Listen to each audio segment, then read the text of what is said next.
Muy buenas tardes. Agradezco su presencia aún a esta hora aquí. Vamos a tratar de hacerlo breve, aunque es muy difícil hablar de complicaciones sin por lo menos tocar un poquito de lo básico. Agradezco a la Sociedad Dominicana de Infectología la invitación a esta jornada, más aún siendo dedicada a nuestra maestra, la doctora Virgen Gómez. Bien, en la tarde de hoy vamos a hablar un poco de las generalidades, la etiología, la fisiopatogenia de esta enfermedad, para entonces entrar de lleno a lo que serían las complicaciones. A modo de introducción, la otitis media es una de las afecciones más frecuentes en la atención primaria y la mayoría de los casos son no complicados, pero son no complicados cuando nosotros instauramos una terapia oportuna dirigida a estos casos. Los niños pequeños son más propensos a la otitis media aguda. El descenso de las complicaciones es notorio gracias al desarrollo de los antibióticos. Sus complicaciones son causa importante de pérdida auditiva que lamentablemente se detecta mayormente en niños que tuvieron otitis media recurrente y entonces ya se diagnostican en la adultez. A sinceridad me siento incómoda porque no puedo ver la pantalla. Bien, creo que de aquí me puedo movilizar mejor. Bueno, para empezar, un poquito de anatomía del oído, lo básico. El oído lo dividimos en tres partes. El oído externo, constituido tanto por el pabellón auricular como por el conducto auditivo. El oído medio, donde tenemos la cadena de huesecillos, el martillo, el estribo, el yunque.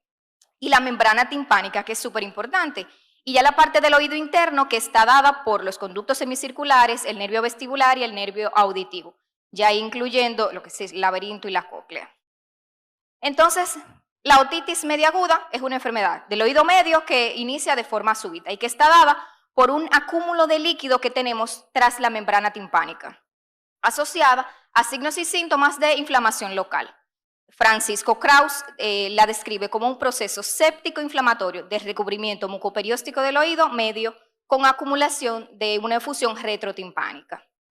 Epidemiológicamente, en la era de la prevacuna, el 80% de los niños antes de los 5 años ya habían padecido al menos un episodio de otitis media. Y la incidencia global de otitis se estima en un 10.85% para 709 millones de casos al año. La mayor incidencia dada en niños de 1 a 4 años no quiere decir que los adolescentes o pacientes en edad escolar, adolescentes y adultos no la padezcan, sino que por las condiciones anatómicas del oído medio, se da que los niños son más propensos a padecer este tipo de infecciones. Y la etiología puede ser tanto viral como bacteriana o puede ser polimicrobiana, muchas veces dado por el inicio de un proceso viral y luego se complica con un proceso bacteriano. En cuanto a los gérmenes virales, es más frecuente con el virus sincitial respiratorio, la influenza, adenovirus y rinovirus. Y en la bacteriana, el Streptococcus pneumoniae es el germen que lleva siempre la delantera, aunque después de la introducción de la vacuna, esta carga de la enfermedad ha bajado en cuanto a las otitis medias y ha aumentado el Haemophilus influenzae no tipable. La Moraxella catarrhalis, que tiende a provocar un cuadro que es más leve, el Streptococcus pyogenes, así como otros gérmenes como el Staphylococcus aureus, pueden causarlo más frecuentemente en los adultos, pero muchas veces también asociada a otitis externa. Bien, entonces, hablando un poco de la patogenia, existe una comunicación muy importante entre lo que es la nariz, la nasofaringe, la trompa de Eustaquio y las celdillas mastoides. Entonces, ¿qué pasa? Cuando hay alguna alteración en alguno de estos componentes, entonces tenemos lo que inicia el proceso de la otitis media. Son importantes las funciones que tiene la trompa de Eustaquio como tal. Entre ellas, mantener la presión dentro de la hendidura del oído medio a un nivel aproximado de la presión atmosférica, prevenir el reflujo del contenido de la nasofaringe hacia el oído medio y eliminar las secreciones mediante el transporte mucociliar.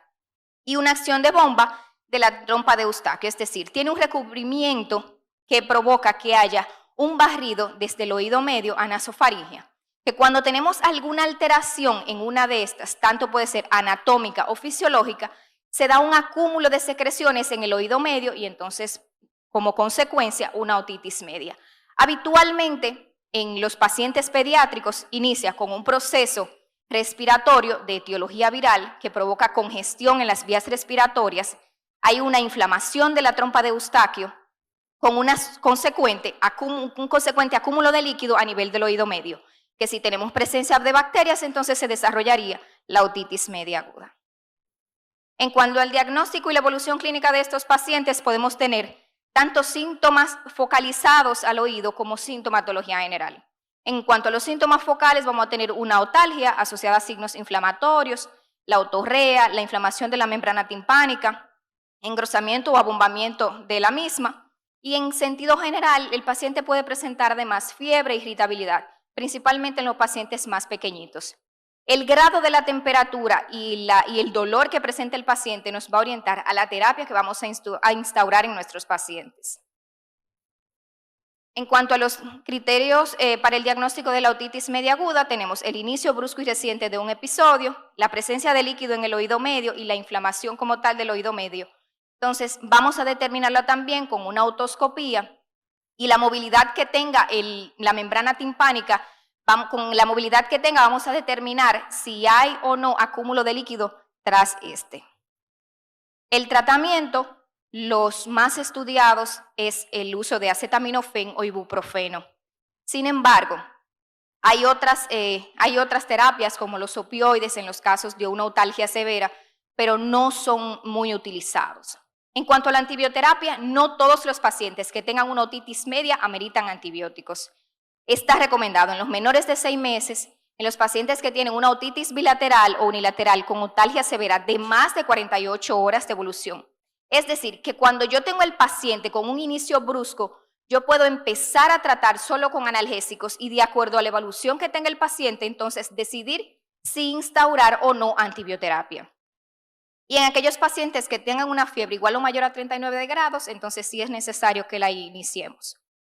Entonces, ¿cuál es la recomendación? Que usemos amoxicilina como terapia de primera línea, siempre y cuando el paciente no haya estado expuesto a antibióticos en el último mes.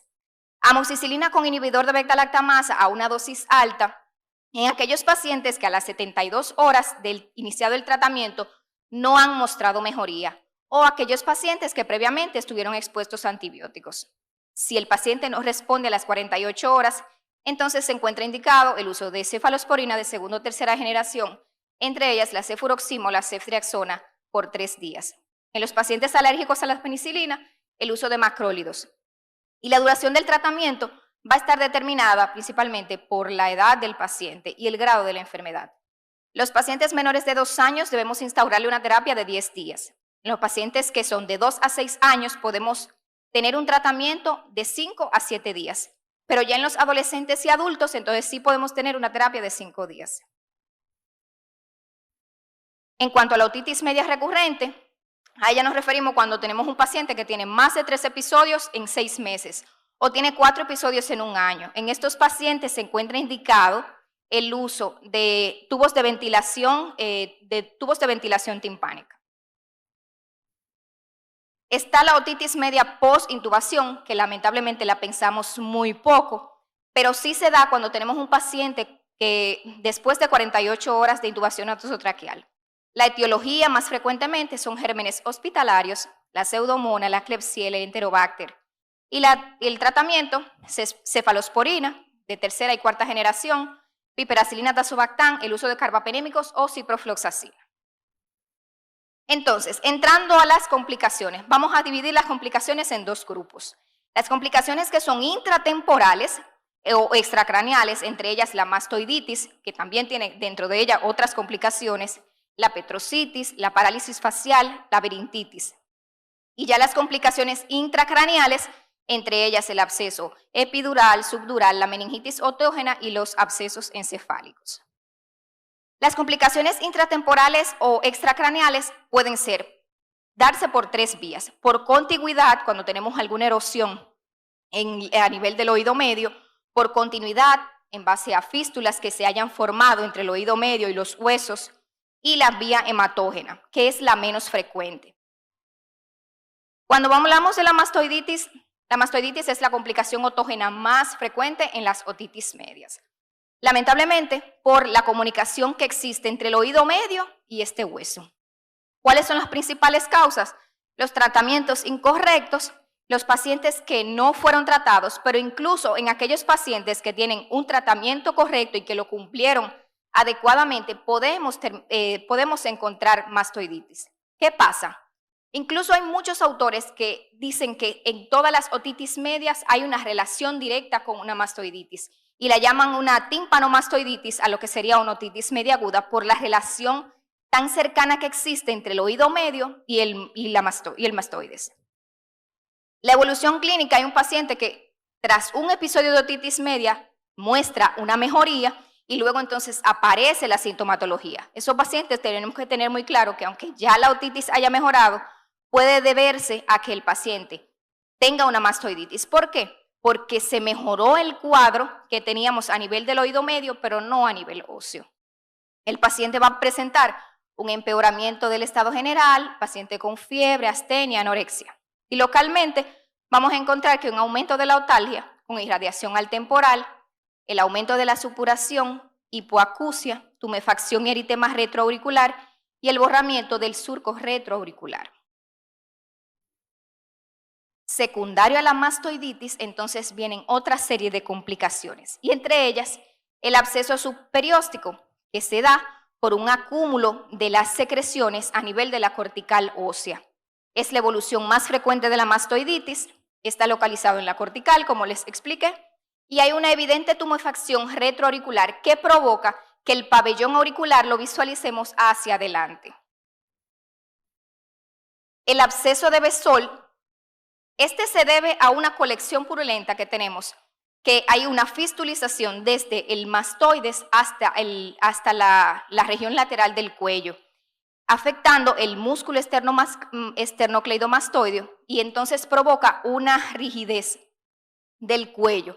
Muchas veces los pacientes pueden presentar tumefacción y tortícolis, el aumento del volumen cervical, otorrea e hipoacusia.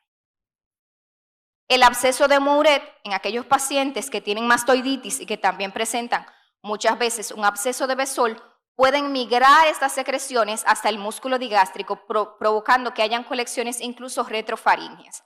Y podemos ver como en esta imagen la afección que tenemos en estos músculos. Y como hay una máxima que dice, ibis pus, ibi vacue. ¿A qué nos referimos con esto? Que siempre, nosotros los infectólogos peleamos mucho con los quirúrgicos por eso, porque lamentablemente, aunque tenemos vasto conocimiento, aunque muchas veces le explicamos de todas las maneras, es difícil cuando tenemos este tipo de colecciones que los cirujanos drenen. Y lamentablemente es sumamente importante para nosotros lograr la resolución de los casos, que se drene la colección que existe para nosotros entonces poder intervenir con las terapias antibióticas. El tratamiento para todos estos que he mencionado va dirigido principalmente con cefalosporina tanto de segunda como tercera generación a dosis máxima. La antibioterapia, según los cultivos, que debemos insistir siempre en la identificación de los gérmenes que están causando este tipo de infecciones. El uso de esteroides para bajar un poco la inflamación es discutido en estos casos. Y el tratamiento quirúrgico, que incluye miringotomía, el drenaje de las secreciones y la mastoidectomía. Otra complicación que tenemos intratemporal es la petrocitis. La petrocitis es el proceso ostomastoideo que progresa hacia la punta del temporal cuando tenemos ya una mastoides muy neumatizada. Podemos ver aquí cómo se ve la afectación a nivel del temporal. ¿Qué vemos en estos pacientes? El síndrome de Gradenigo, que consiste en otitis con otorrea, hay una afección del trigémino, que el paciente presenta dolor trigeminal, sobre todo oculorbitario y retroorbitario, y una parálisis del cuarto par craneal. La parálisis facial otógena. Existe una estrecha relación en el oído medio con el canal de Falopio. ¿Y qué pasa aquí? Cuando tenemos la presencia de colesteatomas, que son estas colecciones,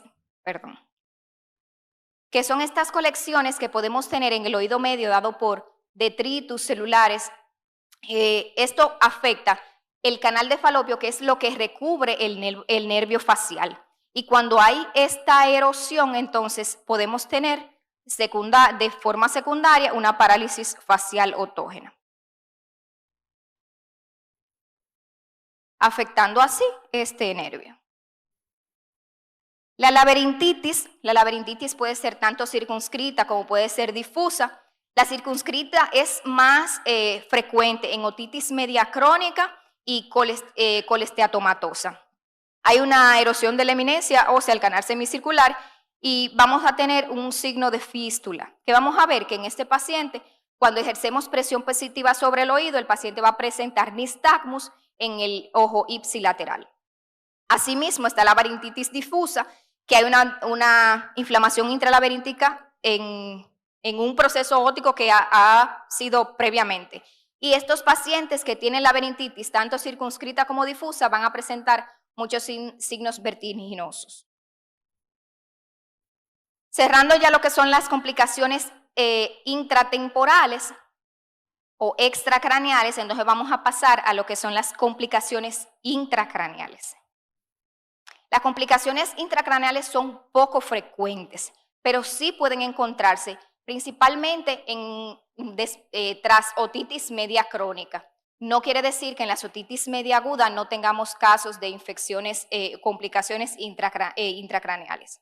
Estas pueden ser tanto pueden ser por contigüidad, porque hay una erosión y osteitis que llega al sistema nervioso central, por continuidad, por las vías preformadas, por el canal facial, por la vía laberíntica, cuando la afección pasa al oído interno, y también por vía hemática a través de los vasos emisarios que atraviesan los tabiques óseos y las barreras fisiológicas.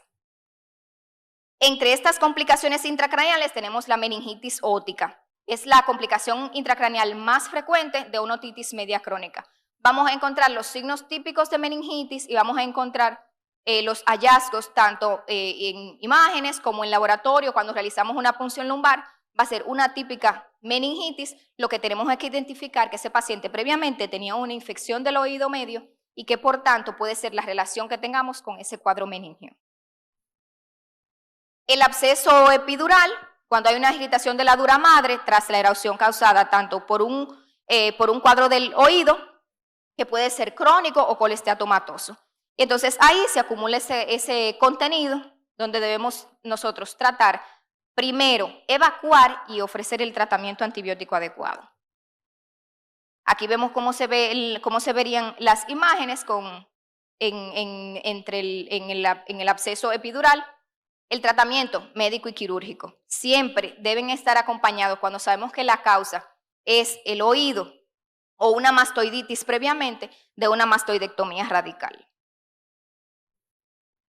El absceso subdural, cuando tenemos una colección entre la dura madre y la aracnoides, que está dado secundario a una solución de continuidad en la dura madre que tenía previamente un absceso epidural y que no fue identificado en el momento. El paciente va a presentar signos generales, malestar, náuseas, puede presentar fiebre, hiporexia y demás. Ya el absceso cerebral es cuando tenemos una infección intraparenquimatosa secundaria a procesos circundantes. Hay una flora mixta donde podemos encontrar tanto estreptococos, pseudomonas, estafilococos. Y debemos ofrecer terapias tanto para gérmenes, los principales causantes de otitis media, como también por anaerobios y otros que podemos encontrar en estos casos. La triada de Bergman, los pacientes van a presentar focalidad neurológica, pueden presentar crisis epiléptica, pueden presentar marcha atáxica, síndrome de hipertensión intracraneana y datos clínicos de sepsis que podemos encontrar en estos pacientes. Está la trombosis del seno lateral o sigmoide. ¿Por qué? Cuando tenemos una otitis media y hay un contenido colesteatomatoso, puede afectar los vasos sanguíneos que se encuentran aquí en el seno sigmoideo como tal. Toda esta inflamación que se genera en el oído medio y lo que genera el colesteatoma provoca una erosión que, acompañado de un trombo que puede estar formado, entonces va a bloquear el paso de la sangre. Y fíjense aquí en esta imagen cómo podemos ver que hay una disminución del flujo sanguíneo a través de estos vasos. El paciente puede presentar una cefalea temporal persistente, otalgia, diplopía y una disminución de la agudeza visual y una terapia médica y quirúrgica que debe ofrecérsele a estos pacientes para lograr que haya una adecuada perfusión. Cuando no se trata inmediatamente estos casos, entonces pueden progresar a trombosis en otros sitios, como una trombosis de la yugular o una trombosis pulmonar. Que yo quiero que recuerden que la otitis media es una patología infecciosa muy infrecuente, que en la mayoría de las veces tiene una resolución espontánea, pero sé que sus complicaciones pueden ser muy graves y letales en el caso de que se presenten. Las complicaciones pueden prevenirse con una adecuada y oportuna valoración clínica y que se lleven todos para que lo recuerden a todos, que donde hay pus hay que drenarla.